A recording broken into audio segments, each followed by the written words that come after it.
पे एक नया प्रोजेक्ट कैसे बनाते हैं। तो सबसे पहले हम लोग एंड्रॉयड स्टूडियो अगेन पे क्लिक करेंगे।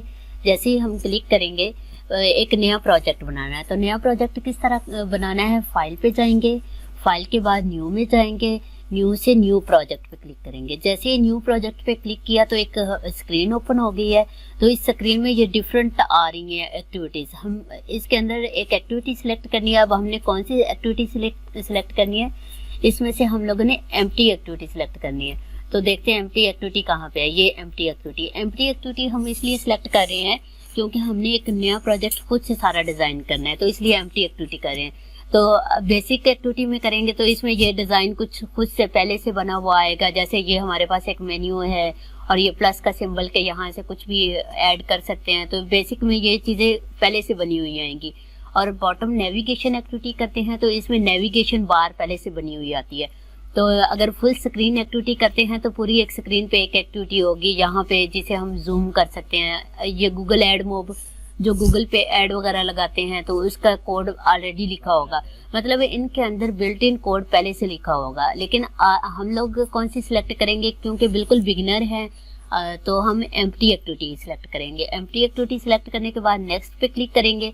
जैसे ही नेक्स्ट पे क्लिक करेंगे तो यहाँ पे प्रोजेक्ट का नेम देना होगा, कोई भी नेम देना है जो आपने इस पैकेज का नेम रखना है। तो यहाँ पे माई एप्लीकेशन बाय डिफॉल्ट आता है, यहाँ पे आप चेंज भी कर सकते हैं। जैसे इस एप्लीकेशन का नेम मैं रखती हूँ डेमो या लेक्चर वन का नेम दे देती हूँ, लेक्चर 1। ठीक है। अब यहाँ पे जैसे ही प्रोजेक्ट का नेम दूंगी और यहाँ पे मुझे हमेशा से सिलेक्ट करना है जावा, कॉटलिन नहीं जावा सिलेक्ट करना है, क्योंकि हम लोग कौन सी लैंग्वेज यूज़ करेंगे, एक्सएमएल और जावा।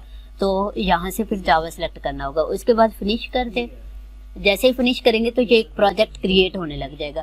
तो इस प्रोजेक्ट को क्रिएट होने में काफ़ी टाइम लगेगा, तो मैं इसको हाँ, ये प्रोजेक्ट क्रिएट हो गया है। जैसे ये प्रोजेक्ट क्रिएट होगा तो हमारे पास यहाँ पे एक स्क्रीन नज़र आ जाएगी। जैसे ये देखिए लेक्चर 1 का नेम मैंने दिया था, ये लेक्चर 1 आ गया है लिखा हुआ, और यहाँ पे पूरी एक स्क्रीन नज़र आ रही है। जब ये वाला यहाँ पे साइड पे अगर मोबाइल इस तरह का शो हो रहा हो, इसका मतलब प्रोजेक्ट सही से क्रिएट हो गया है। अब इसके अंदर हम काम कैसे स्टार्ट कर सकते हैं। आप लोगों को मैंने लेआउट करवाए थे, linear layout, relative layout, table layout, इस तरह के डिफरेंट लेआउट करवाए थे। यहाँ पे बाय डिफ़ॉल्ट कौन सा लेआउट यूज़ होता है, कॉन्स्टेंट लेआउट। तो कॉन्स्टेंट लेआउट की बजाय हम यहाँ पे आज लीनियर लेआउट यूज़ करते हैं। तो यहाँ पे लिखेंगे लीनियर लेआउट।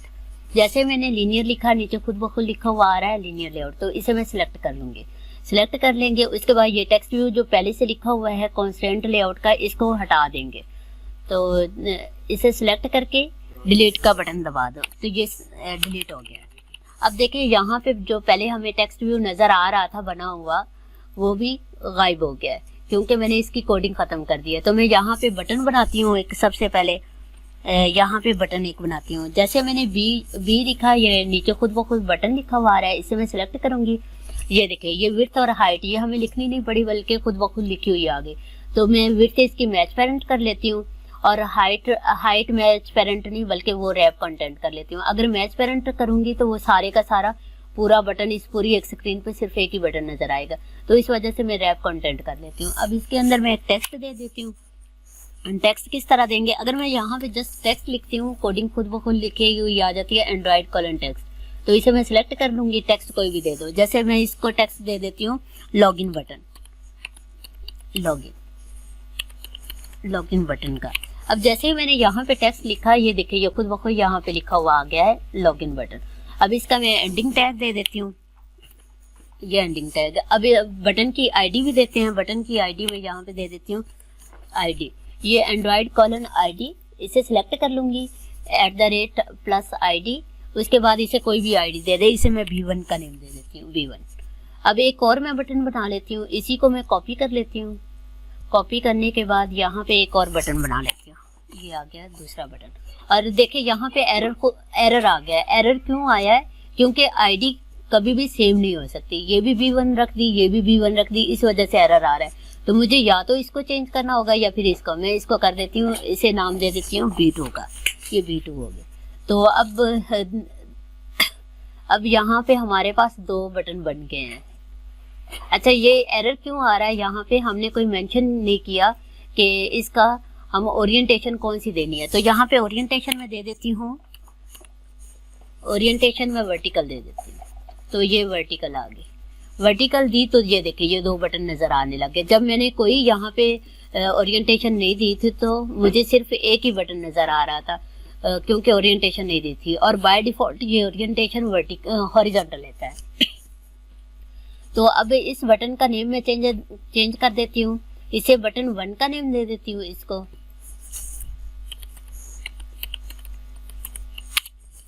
और इसको बटन 2 का दे देती हूँ।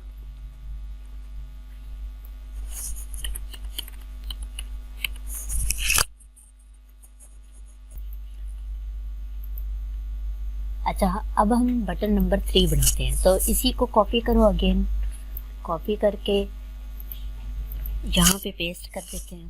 पेस्ट कर दिया तो देखिए अब यहाँ पे भी एरर फिर आ रहा है। इसकी वजह क्या है कि फिर आईडी सेम हो गई। तो यहाँ पे मुझे आईडी चेंज करनी है, मैं B2 की बजाय यहाँ पे B3 कर देती हूँ, और बटन 2 की बजाय यहाँ पे बटन 3 कर देती हूँ। अब देखिए यहाँ पे तीसरा बटन भी बन गया। अब मैं इन बटन का कलर चेंज कर सकती हूँ। बटन का कलर मैं किस तरह चेंज करूँगी, यहाँ पे अगर फर्स्ट बटन का कलर चेंज करना है तो मुझे इस बटन के आगे इसकी बैकग्राउंड कलर की, ये एंड्रॉयड कॉलम बैकग्राउंड, इससे बैकग्राउंड का कलर चेंज होगा। यहाँ पे डिफरेंट कलर है, इनमें से मैं कोई भी सिलेक्ट कर सकती हूँ। जैसे मैंने ये वाला सिलेक्ट कर दिया तो इसका कलर देखिए ये हो गया। इसी तरह ये इनमें से मैं कोई और कलर भी सिलेक्ट कर सकती हूँ। तो ये फर्स्ट वाला ही ठीक है, इसके लिए ओके कर दो। अच्छा, अब नेक्स्ट ये दूसरा बटन है, इसका भी बैकग्राउंड कलर मुझे चेंज करना है। अगेन मैं यहाँ पे लिख दूँ बैकग्राउंड, एंड्रॉयड कॉलम बैकग्राउंड। तो इसका कलर मैं प्राइमरी कर देती हूँ। अच्छा, टेक्स्ट का कलर भी हम चेंज कर सकते हैं। टेक्स्ट का कलर भी मैं लिख देती हूँ, जहाँ लिखेंगे एंड्रॉयड कॉलम टेक्स्ट कलर, उसके बाद कोई भी कलर दे दे। जैसे सपोज मैंने ये वाला दे दिया तो देखिए इसका कलर टेक्स्ट कलर भी चेंज हो गया। ठीक है, अब टेक्स्ट का साइज़ मुझे बड़ा करना है। जैसे ये बटन 1 लिखा हुआ है, ये मैं चाहती हूँ बटन का टेक्स्ट बड़ा हो जाए। तो ये टेक्स्ट का साइज़ कैसे बड़ा करते हैं, यहाँ पे लिखना होगा टेक्स्ट साइज़। ये देखिए ये लिखा हुआ है एंड्रॉयड कॉलम टेक्स्ट साइज़। तो टेक्स्ट का साइज़ दे दो, जैसे 50 dp दे दिया। ठीक है, ये 50 dp दिया तो ये बाकियों से इसका टेक्स्ट बड़ा हो गया। तो इस तरह हम टेक्स्ट का साइज़ भी बड़ा करते हैं। अच्छा, अब मैं आप लोगों को एक एडिट टेक्स्ट बना के दिखा देती हूँ। इसी को बल्कि मैं एडिट टेक्स्ट कर देती हूँ, इस बटन को एडिट टेक्स्ट कर देती हूँ। तो यहाँ पे जस्ट मुझे एडिट टेक्स्ट लिखना होगा, बाकी आईडी विड्थ हाइट यही रहने देती हूँ। देखिए एडिट टेक्स्ट में क्या हो गया, बटन में एक रेक्टेंगल सी बन जाती थी, यहाँ एडिट टेक्स्ट में सिर्फ एक लाइन लग जाती है। और ये देखिए ये लिखा हुआ है बटन 3। तो यहाँ पे अगर मैं टेक्स्ट की बजाय यहाँ पे हिंट दे देती हूँ तो अब देखते हैं ये क्या होगा। हिंट। अच्छा, हिंट से क्या हुआ है, जो पहले हमें बहुत डार्क नज़र आ रहा था, हिंट से वो लाइट नज़र आने लग गया। अच्छा, अब एडिट टेक्स्ट के बजाय अब हम एक इमेज व्यू बनाते हैं। इमेज व्यू क्या होता है, कोई भी पिक्चर ऐड करना, कि एक मोबाइल एप्लीकेशन के अंदर एक पिक्चर किस तरह ऐड होती है। तो मैं यहाँ पे एक इमेज व्यू लूँगी। उसके बाद इसकी विड्थ ले लो, विड्थ इसके मैं मैच पेरेंट ले लेती हूँ, हाइट में ले लेती हूँ, खुद से डिफाइन कर देती हूँ डीपी में। जैसे मैं 50 dp लेती हूँ, इसकी 50 dp, ये इसकी हाइट है। इसी तरह अब यहाँ पे मुझे इसका सोर्स देना होता है। तो सोर्स हम किस तरह देते हैं, SRC। क्या लिखते हैं हम, SRC, एंड्रॉयड कॉलम SRC। तो यहाँ पे अब कलर मुझे इसका पाथ देना है, वो ड्रॉएबल से देते हैं। वो किस तरह देंगे, एट द रेट ड्रॉएबल, और जो भी मैंने पिक्चर रखी होगी वो वाली पिक्चर मैं यहाँ पे लिखूँगी। तो पिक्चर पहले मुझे ऐड करनी पड़ेगी ड्रॉएबल फोल्डर के अंदर। ड्रॉएबल फोल्डर के अंदर पिक्चर में किस तरह ऐड करूँगी, ऐप के अंदर जाऊँगी, ऐप से रिसोर्स, सबसे पहले मुझे यहाँ पे एंड्रॉयड सेलेक्ट करना होगा, ये एंड्रॉयड सेलेक्ट करना होगा। उसके बाद रिसोर्स के अंदर जाऊँगी, रिसोर्स से मैं चली जाऊँगी ड्रॉएबल फोल्डर के अंदर, ये रहा। तो इस पे राइट क्लिक करने के बाद यहाँ पे चली जाऊँगी मैं शो इन एक्सप्लोर, इसके अंदर चली जाऊँगी। तो एक विंडो ओपन हो गया। तो ये ड्रॉएबल का फोल्डर है, इस पर क्लिक करके जो भी इमेज है वो मैं यहाँ पे डाल दूँगी। जैसे यहाँ पे मेरे पास कुछ इमेजेस पड़ी हैं, तो उनमें से कोई भी एक पिक्चर डाल देती हूँ। जैसे सपोज ये वाली, इसको मैं कॉपी करूँगी, या फिर इसको कॉपी कर लेती हूँ। इसे कॉपी किया, कॉपी करने के बाद इसे मैंने रख दिया। अगेन मैं कर लेती हूँ ड्राइबल पे right click, show in folder, show in explorer, show in explorer. अभी इसके अंदर मैं पेस्ट कर दूँगी, कॉपी मैंने किया हुआ है, इसके अंदर मैं पेस्ट कर दूँगी। अब ये पिक्चर पड़ी है, इसका नेम मैं चेंज कर देती हूँ। इसका नेम मैं कर देती हूँ पिक वन, पिक वन।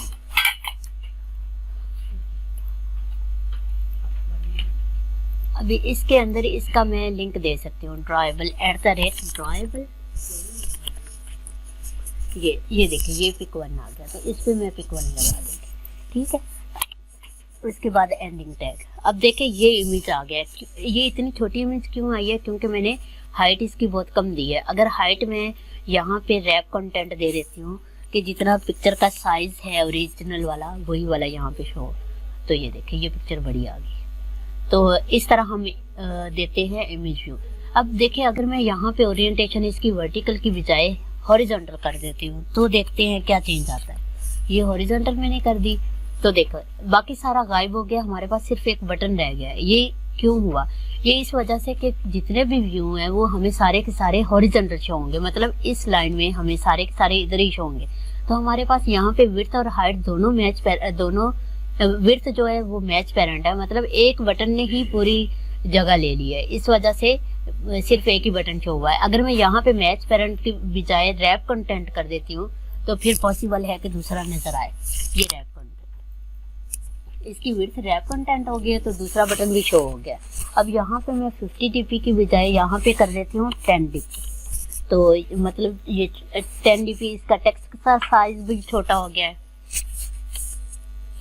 ठीक हो गया। अब नेक्स्ट इससे भी मैच पेरेंट को हटा के मैं रैप कंटेंट कर दूं ताकि मेरे पास तीसरा बटन भी शो हो सके, रैप कंटेंट। ये रैप कंटेंट आ गया, ठीक है। इसी तरह अब इसे भी मैच पेरेंट से हटा के इसे भी रैप कंटेंट कर देती हूँ ताकि इमेज भी मेरा शो हो। ये देखिए ये अब इमेज भी शो हो रहा है, यहाँ पे मैच पेरेंट ये आ गया। अच्छा इसमें देखिए जितने भी व्यू हैं वो सारे के सारे मुझे हॉरिजॉन्टल मिल रहे हैं, मतलब एक्स एक्सिस के अलॉन्ग मिल रहे हैं। जब मैंने यहाँ पे इसका हॉरिजॉन्टल की बजाय वर्टिकल किए तो सारे के सारे इमेज मुझे इस रुख में मिल रहे थे, मतलब वाई एक्सिस के अलॉन्ग। जब हॉरिजॉन्टल करते हैं तो एक्स एक्सिस के अलॉन्ग होते हैं और वर्टिकल करते हैं तो सारे के सारे वाई एक्सिस के अलॉन्ग होते हैं। और अगर मुझे मिक्स चाहिए कि एक्स एक्सिस के अलॉन्ग भी कुछ हो, वाई एक्सिस के अलॉन्ग भी हो, तो मैं क्या करूंगी, एक लीनियर लेआउट के अंदर एक दूसरा लीनियर लेआउट डिफाइन करूंगी। तो ये मैं नेक्स्ट लेक्चर के अंदर आप लोगों को बताऊंगी। आज के लिए इतना काफी है। चलिए ठीक है, अल्लाह हाफिज़।